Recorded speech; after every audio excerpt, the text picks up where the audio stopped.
Good morning, Pat. Morning.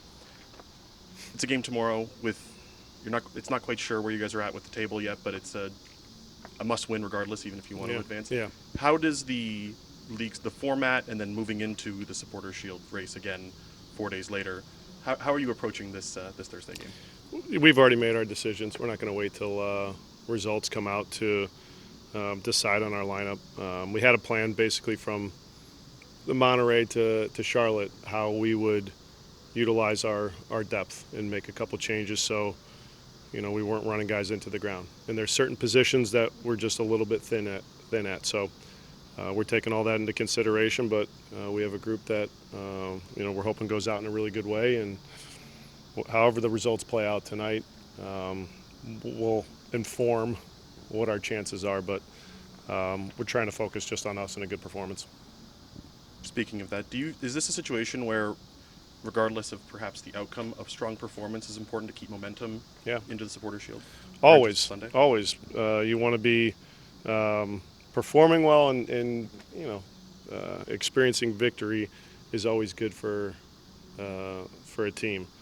And if new opportunities are out there, it's also good for guys that maybe haven't been getting the minutes to be a part of that and to feel that. So, we're like I said, we're putting out a group that we want to go out in a very good way and position us as the game progresses to go and win a game.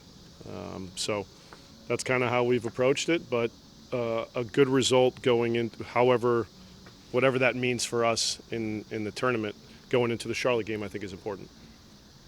You said you had a plan. I'm just wondering in a tournament where goal differential, Yeah, probably will matter. yeah. Does that impact your like going into it? Did that impact kind of how that you put that plan together? No, you're trying to win 3 games is what you're trying to do to advance, and we were able to do that in the Monterey game. We unfortunately conceded a goal late, but for me, it's can we win, and that simplifies what it looks like at the end. Of course, goal differential in this format is going to come into play. So, we can control obviously winning games and conceding goals and scoring goals, but in the game against Juarez, we were able to come back from 2 down to at least position ourselves to get a point out of that game, and unfortunately not 2. So, yeah, we address it.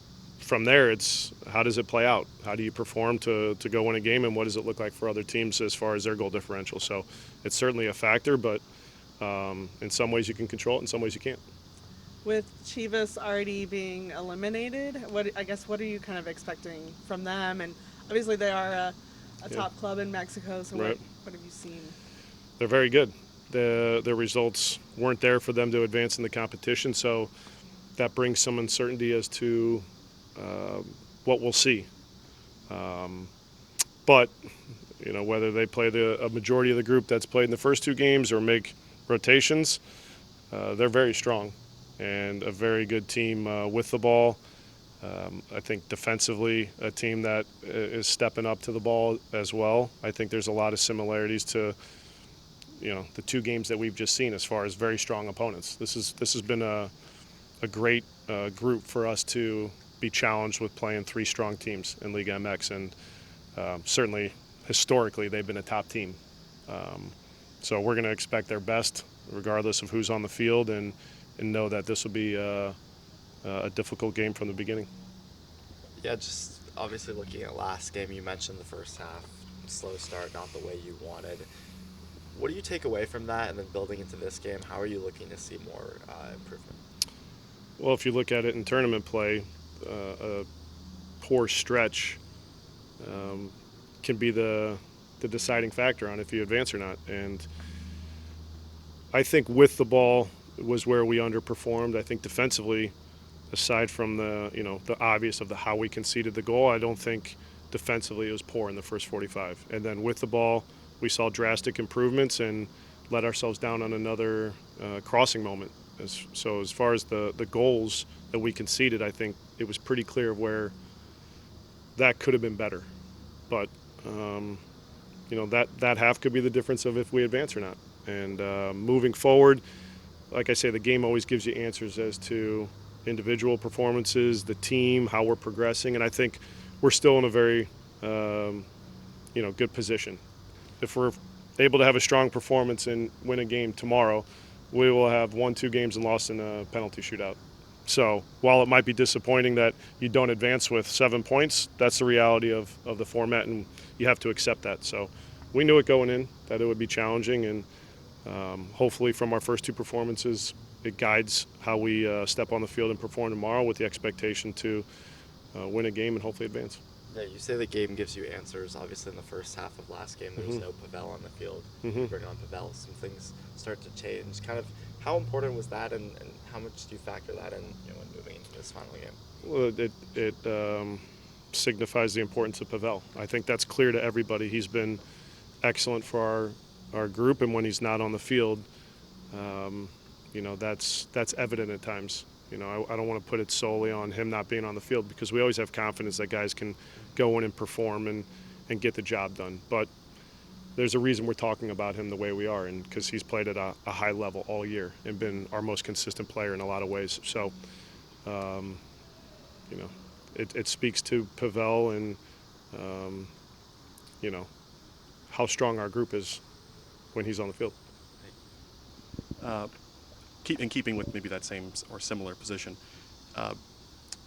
Brian Anunga has stepped in a big way over the last couple of weeks, especially since Obi went down injured, and started.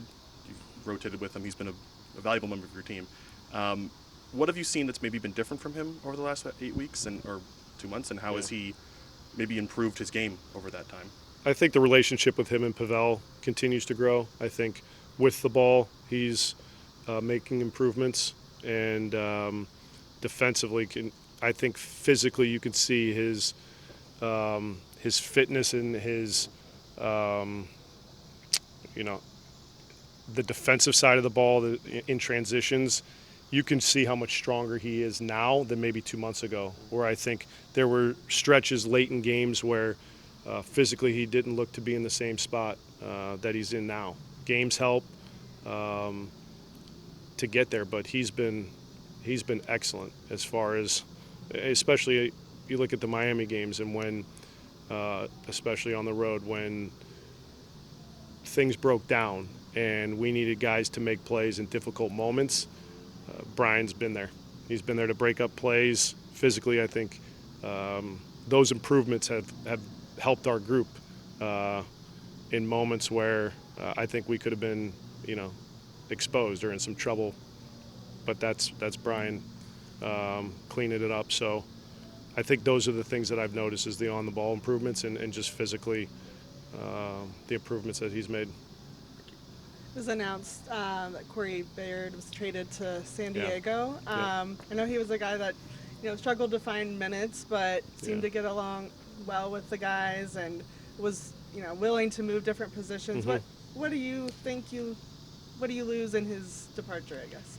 Well, first off, we wish Corey the best in San Diego. He was a really good part of our group.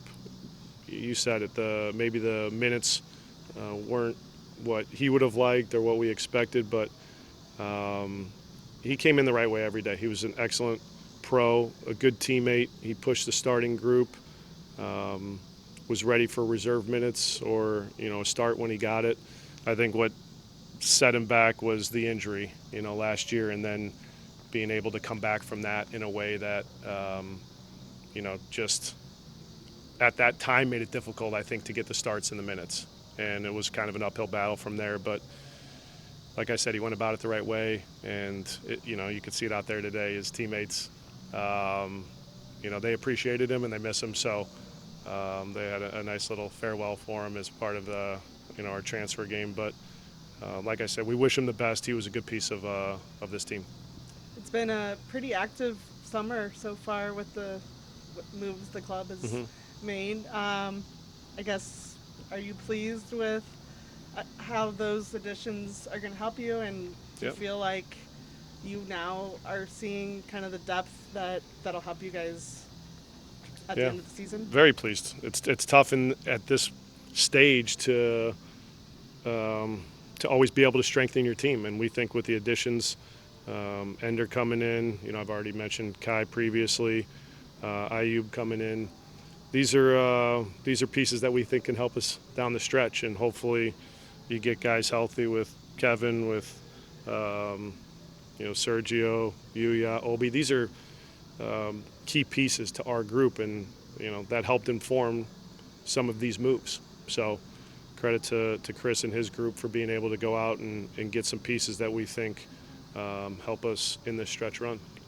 And I saw Kevin and Yuya both out. Is there any update on those two? Same timeline, I would say, as a week or two ago with Kevin. He's in a good way. I think he'll be with the group post Charlotte is where we're at, and on what day to what capacity, not entirely positive, but he's trending really well to be back within the week. And then Yuya, obviously, just being out on the field is progress, and that timeline is still uncertain as to when we can anticipate him being available. All right, thank you. Thank you. Thank you.